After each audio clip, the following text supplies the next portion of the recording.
Hello everyone, I'm Lalitharatne from Imperial College London.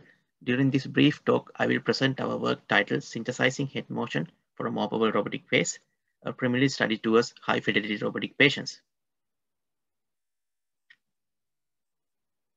Studies have shown that empathetic communication between healthcare professionals and patients is linked with greater patient satisfaction, better adherence to treatment, and reduce the possibility of litigation.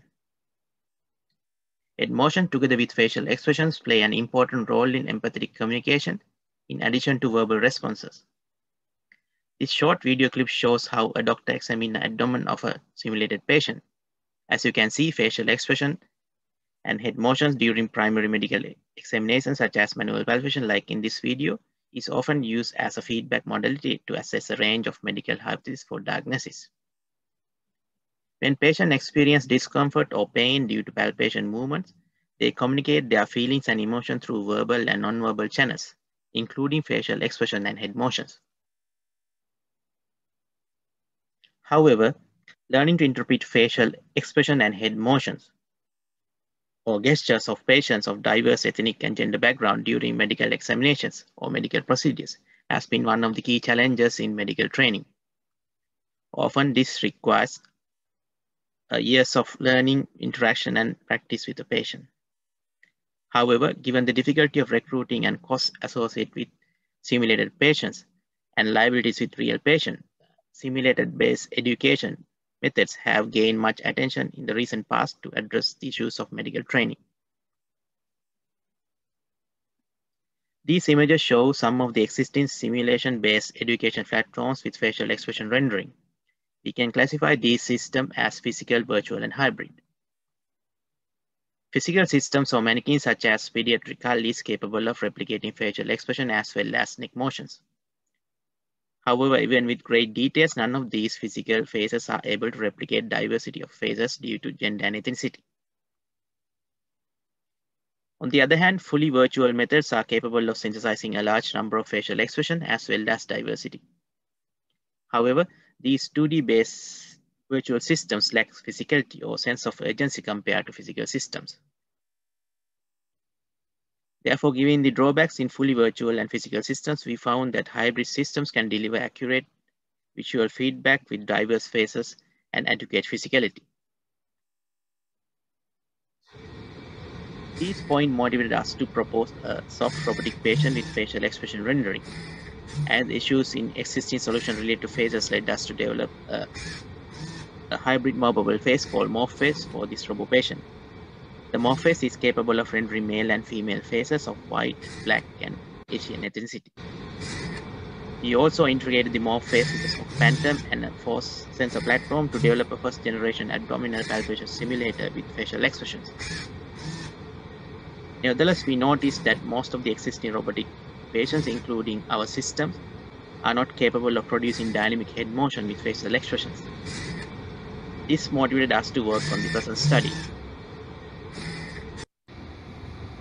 In this preliminary study, we proposed a 3-degree of freedom robotic neck for the Morphace with front projection to synthesize faces with dynamic head motions. The overview of the proposed system is shown in the left figure.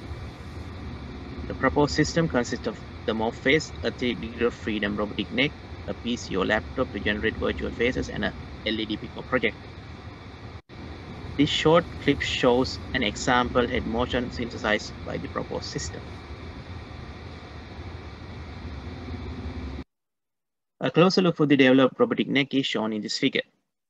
The 3-degree of neck mechanism uses brushless DC motors or BLDCs in direct knife mode with no gearboxes involved. The design aimed to eliminate any motor or gearbox noises which would result in unnatural impression to the user.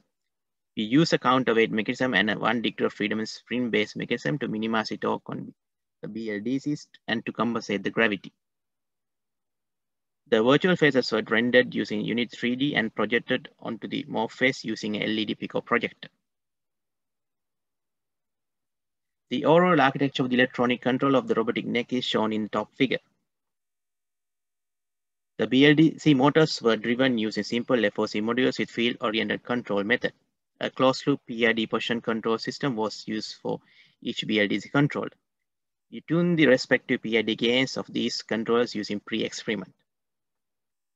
Next positions were captured from 3 magnetic encoders and sent through serial communication to Unit 3D to synchronize virtual projection and the physical head motion by rotating the 3D face model as shown in the flowchart.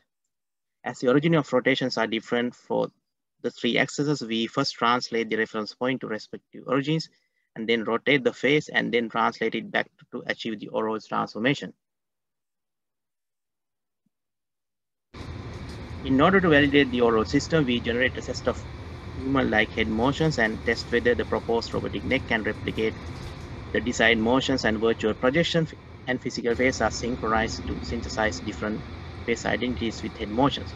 We attempted to generate the human head motion based on the minimum jerk trajectory model proposed by Thama Flash. And the generated the desired yaw pitch and roll angles were fed into the controller as illustrated in the previous slide. The bottom plot shows a sample desired motion from minimum trajectory model and the actual motion measured using encoders during that motion. The proposed controller was able to closely follow the desired motion. On the other hand, from these short video clips, it was evident that the virtual projection and the physical face synchronized to a good degree of accuracy during the lower speed. In this preliminary study, we proposed a 3-degree of freedom robotic neck for morph face with front projection to synthesize different faces identities with dynamic head motions. We showed that the virtual projection and the physical face synchronized to a good degree of accuracy during the lower speed. We are planning to test the system with head motion at higher speed, and our future studies will also focus on validating the system quantitatively and qualitatively through user studies. For more information about this and other related work, you can log onto our EPSRC-funded Robopatient project webpage from the link mentioned. In addition, you can contact me via this email address. Thank you very much for your kind attention.